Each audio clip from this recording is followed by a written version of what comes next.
వారికి మా పెద్దవాళ్ళ శ్రీ పిఎస్ జాన్ గారికి వచ్చేసిన బంధుమిత్రులకు రక్త సంబంధితులకు అందరికీ ప్రభువు నామంలో కృతజ్ఞతలు.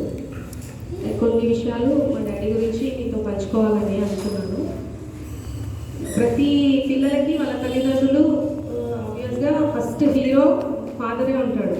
సేమ్ నాకు కూడా అలాగే. నాకు తెలిసిన కొంతమంది మంచి వ్యక్తులలో మొట్టమొదటి వాడు మా డాడీ అనమాట. మంచితనం అనేది మేము ఆయన నుంచే నేర్చుకున్నాము. ఆయన ప్రేమ వాళ్ళ తోబుట్టుల మీద అయితేమి మిగతా బంధువుల మీద అయితేమి డిఫరెంట్ అనమాట. ఫస్ట్ వాళ్ళకి చేసినాకనే మనం చేసుకోవాలి అనే థాట్ ఉండేది మా డాడీకి. ఎప్పుడు అందరితో కలిసి తినాలి, కలిసి ఉండాలి అనే ఆలోచన ఎక్కువ. అటువంటివి మేము ఇప్పుడు కూడా పాటిస్తున్నాము దేవుని దయ వలన. ఇంకో 3 విషయాలు నేను గుర్తు చేసుకోవాలి మా డాడీ గురించి. ఏంటంటే మా డాడీకి ఒక రింగ్ ఉండేది, గ్రీన్ స్టోన్ రింగ్ ఉండేది మా నాన్నకి. అది ఏమనేవాడంటే నా కొడుకు పుట్టినప్పుడు నేను చచ్చిపోయే లోపల నీకు ఇస్తాను ఇది అనేవాడు ప్రతిసారి. అంటే అంత ఎందుకంటే ఇస్తే ఇప్పుడే ఇచ్చేసే చచ్చిపోవాలి దానికి ఏం అవసరం ఉంది అలాంటి మాటలు అని అనుకునేవాళ్ళం, నవ్వుకునేవాళ్ళం. లేదు నేను చచ్చిపోయినాక నీకే, లేకపోతే నేను చచ్చిపోయే ముందు నీకు ఇస్తా అని వాడికి చెప్పేవాడు. గోల్డ్ రింగ్, గ్రీన్ స్టోన్ ఉంటుంది, పెద్దది ఉంటుంది. అది ఏం జరిగిందంటే తను చనిపోతాడు ఎల్లుండి అనగా మా కజిన్ మ్యారేజ్ ఉండింది, ఎంగేజ్మెంట్. వాడి పెళ్లి కొడుకు చేస్తున్నప్పుడు ఆయన సడన్గా బ్యాగ్లోంచి ఒక రింగ్ తీసి మా వాడికి పెట్టాడు. ఆయన ఇంకా నెక్స్ట్ చనిపోతారనమాట, నెక్స్ట్ డే చనిపోతారు. అది చేయించాడు అనమాట, కొత్త ఆయన రింగ్ ఆయన కుత్తి అది ఇంకొక రింగ్ చేయించి పెట్టినాడు అనమాట. అంటే దేవుడు ఆయన కోరిక మీకు ముందరనే తీర్చేశాడు. అది మేము ఎక్స్పెక్ట్ చేయలేదు మాకు దూరం అయిపోతాడని. మేము అందరం నవ్వుకున్నాం, ముందరనే నీది ఇవ్వాల్సి వస్తుందని నువ్వు చిన్న చేపించి ఇచ్చినావు వాడికి అట్లా అనుకున్నాం. కానీ అన్ఫార్చునేట్లీ నెక్స్ట్ డేనే మా డాడీ ప్రభు సన్నిధికి చేశారు. ఇంకొక విషయము, మా అమ్మకి నేను ప్రతి సంవత్సరం అంటే నాకు జాబ్ వచ్చినాక మా అమ్మకి క్రిస్మస్కి ఒక శారీ గిఫ్ట్ చేశాను అనమాట, గిఫ్ట్ ఇచ్చేదాన్ని. ఇంకా 2020లో చనిపోయారు మా డాడీ. 2019లో అలా ఎప్పుడు అడగలేదు ఆయన. మా అమ్మకు నువ్వు ఇస్తే చాలే, మీ అమ్మకి ఇచ్చుకోవాలి ఇది అనేవాడు. ఆ రోజు ఎందుకో ఎప్పుడు మీ అమ్మకే ఇస్తావా, నాకు తేవా నువ్వు అని అన్నాడు.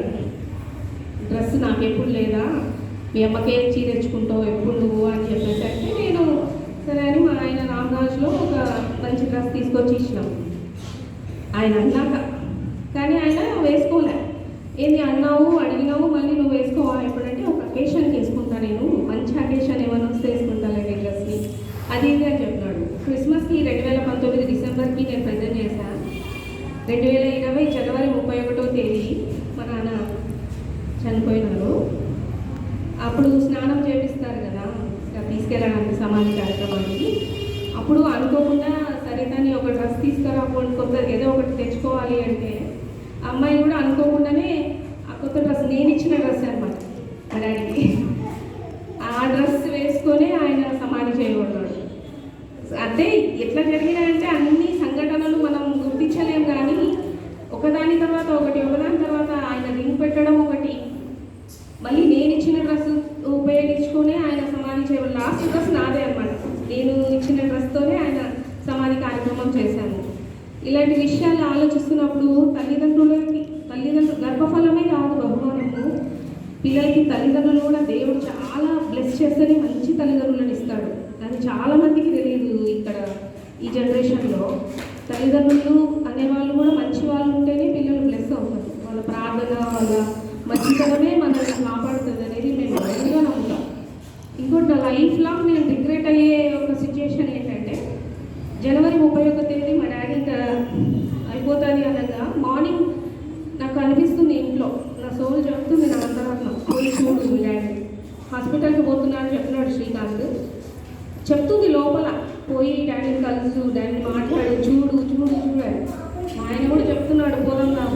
నేను బ్లంట్గా లేదంటే క్లినిక్కి పోతున్నాను, అయిపోయినాక వస్తాడు కదా అప్పుడు పోయి కూర్చొని చాలాసేపు ఉంటుందాంలే అని వాంటెడ్గా. అసలు నేను లైఫ్ లాంగ్ నేను ఇది మర్చిపోలేను, నా జీవితానికి పెద్ద భారం. ఎందుకంటే బ్రతికి ఉన్న చివరి క్షణాలు నేను చూడలేము. అది నాకు ఇప్పటికీ తలుచుకుంటే కూడా నేను ఎంత పాపం చేశాను నాకు చెప్తుంది, దేవుడు చెప్తున్నట్లే ఉంది.